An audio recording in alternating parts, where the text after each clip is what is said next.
Child abandonment is very high in Ethiopia, as well as abortion and many other issues that affect children's lives. Working to save the lives of babies in Ethiopia. Located on the Horn of Africa, the landlocked country has a population of more than 128 million people. And according to Cross Catholic Outreach, nearly one-third of the population lives in poverty. Amid that poverty is a great love and desire for life. Grace Center was founded to meet the needs of families physically, spiritually, and emotionally. They offer daycare, adoption, foster care, and more.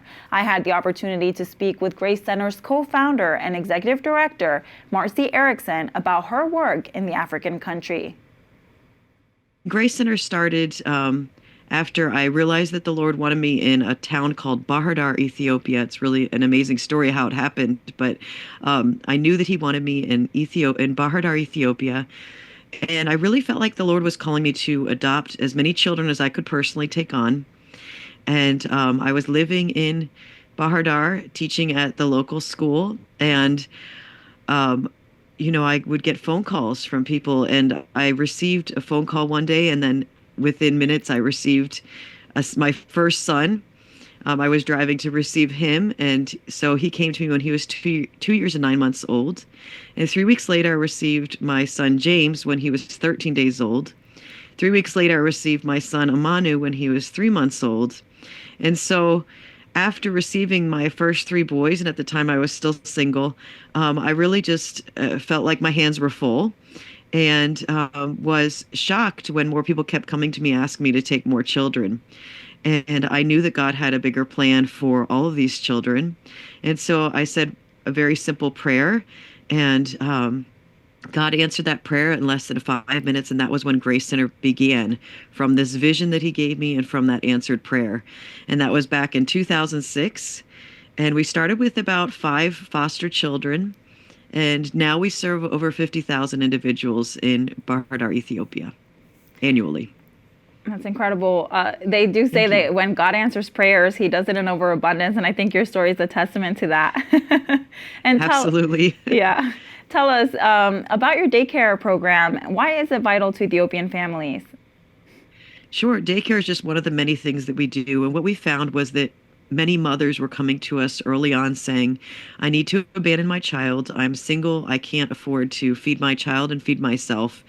And here will you take my baby? And we said, we have a better solution. Why don't you bring your baby for the day? And we will watch them and take care of them. And you're able to work during that time. And we do this with babies that are a little bit older. When they're newborns, we actually kind of almost give a maternity leave to the mother. We'll help cover her costs so that she can stay home and continue to nurse her baby.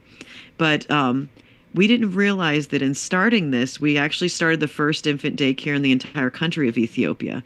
We only realized it about 3 months or 3 years after we had started it, that there was no other programs like this. And so we looked around. I remember just looking around, and still to this day, looking around and seeing, usually it's up to 90 babies that are with us for daycare, and seeing these children and knowing that many of them probably would have been abandoned. Many of them would have been abandoned in places where they would not have been rescued, so they would not have survived. And to know that the Lord saved their lives for them to be with us and for us to partner with these beautiful families is just amazing. That's incredible. Now, I believe you also have a special needs daycare. Can you share what are some of the prevailing challenges around that? Of course. We have basically the only program that runs how we run it in Ethiopia. And that came about because we were seeing so many special needs children. And what was happening was that these children were being basically locked in the mud huts while their moms would go work. And they'd come back at the end of the day and hope that the child was still okay. But no one was feeding them, no one was taking care of them. And they did this for survival reasons. They didn't do this because they don't love their child.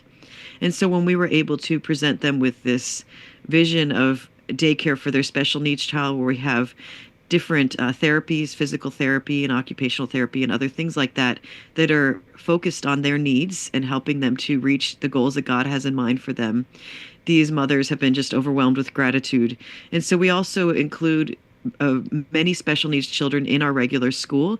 And it just depends on their abilities and their, what God is calling them in their life to do.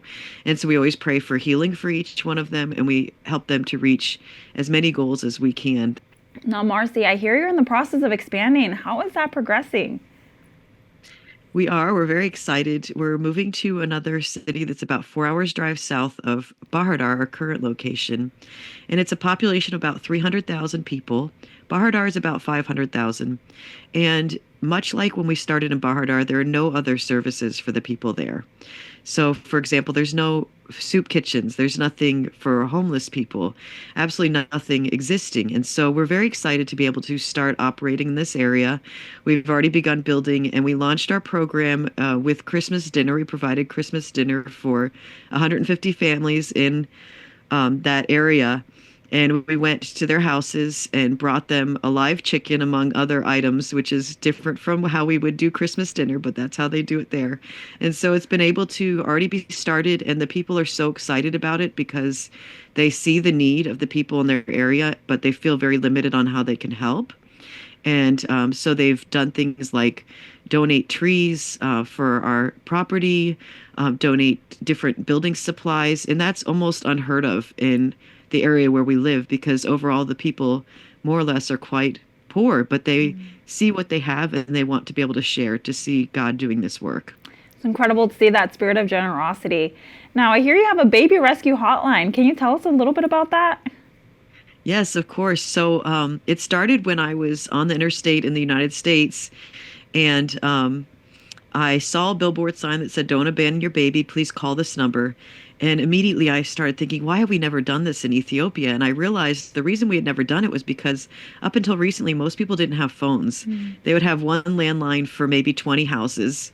And just recently was when people started getting cell phones. They're still very, very basic cell phones, but they have that ability to communicate. And so I thought, oh, we'll put billboard signs up in all of these cities and put a hotline number.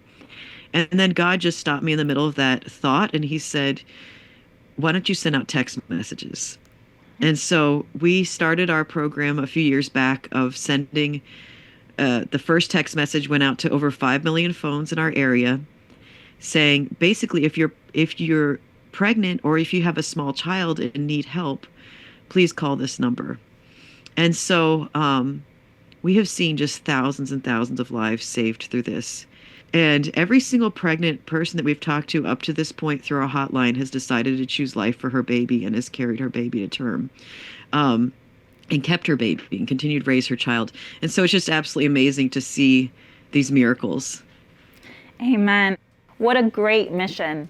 To learn more about Marcie's work and organization, visit gracecenterfoundation.org.